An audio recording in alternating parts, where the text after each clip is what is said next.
নয়াদিল্লি ও কলকাতায় বাংলাদেশ হাই কমিশনের সামনে বিক্ষোভকারীরা ব্যারিকেড ভেঙে প্রবেশের চেষ্টা করেছে। পুলিশ পরিস্থিতি নিয়ন্ত্রণে এনেছে। বিশ্ব হিন্দু পরিষদ ও বজরং দল বাংলাদেশের হিন্দু সংখ্যালঘুদের উপর নির্যাতনের প্রতিবাদে এই বিক্ষোভের আয়োজন করে।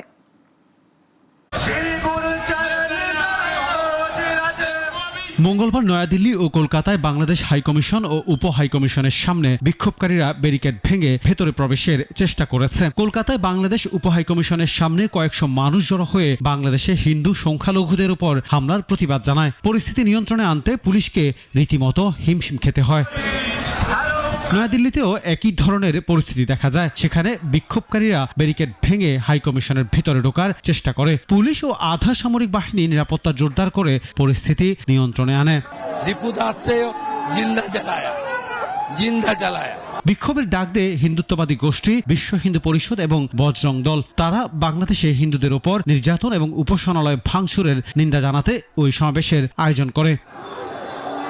দূতাবাসের সামনে ব্যানার ও প্লেকার্ড হাতে স্লোগান দিতে দেখা যায় এবং অন্তত দুটি ব্যারিকেড ভাঙার চেষ্টা করা হয়। তবে নিরাপত্তা বাহিনী তৎপরতায় ব্যারিকেড পুনঃস্থাপন করা সম্ভব হয় এবং কয়েকজনকে আটক করা হয়েছে। এর আগে ২০ ডিসেম্বর রাতে দিল্লিতে বাংলাদেশ হাইকমিশনের গেইটে একটি বিক্ষোভ সংগঠিত হয়, যা একই ধরনের উত্তেজনা সৃষ্টি করে। আনোয়ার হোসেন, নাগরিক।